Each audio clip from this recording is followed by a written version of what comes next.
أهلا بيكم مرة تانية في كايرو جاردن. النهاردة هقول لكم على 3 حاجات أخطاء شائعة لو تجنبتهم الزرع بتاعك هيعيش في البيت. لو أنت أول مرة تدخل على القناة بتاعت كايرو جاردن بتقدم نصايح للزراعة في البيت ورعاية النباتات، وبنحاول نشجعك إنك تزرع في بيتك. لو لسه ما اشتركتش في القناة اشترك علشان تشوف الفيديوهات اللايف بتاعتنا وعلشان تتابع الفيديوهات أول ما بتنزل. النهاردة هكلمكم عن المشاكل الشائعة اللي بتواجهك لما بتبدأ الزراعة في البيت.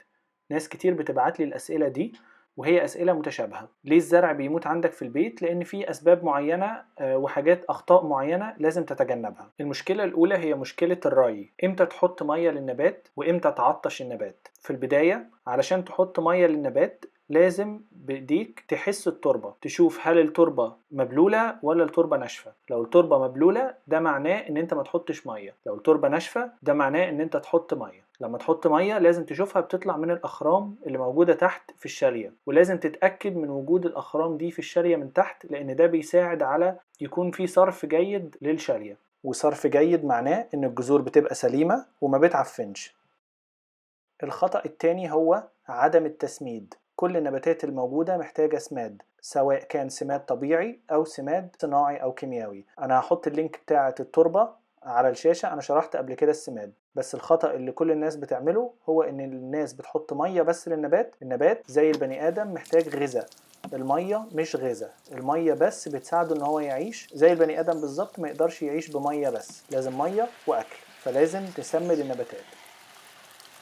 تالت وآخر خطأ هو وضع النباتات في مكان غير مناسب. يعني وضع الخضروات في الظل ده خطأ، ومعظم النباتات مش هتطلع في الظل. في نباتات بتطلع في الظل وهي نباتات الزينة، لكن الخضروات بتحتاج لشمس مباشرة ل6 ساعات على الأقل في اليوم علشان تنمو نمو صحيح وقوي. لو وضعت الخضروات في الظل ممكن تطلع، بس هيكون معدل النمو مش كبير. فعلشان الخضروات تنمو عندك نمو طبيعي ممكن تحطها على السطح بحيث الشمس تكون مباشرة لمدة 6 ساعات أو أكتر، أو ممكن تحطها في بلكونة تكون الشمس فيها مباشرة ل6 ساعات أو أكتر. لو هتزرع في الظل ممكن تزرع نباتات ظل، مش نباتات زي الخضروات اللي هي بتحتاج لشمس قوية. في استثناءات طبعا، بس خلينا بنتكلم على القاعدة العامة. أي خضروات زي الطماطم والخيار والبامية والبتنجان، كل الحاجات دي محتاجة لشمس 6 ساعات على الأقل علشان تديلك نمو طبيعي وصحي. فخلي بالك من وضع النباتات.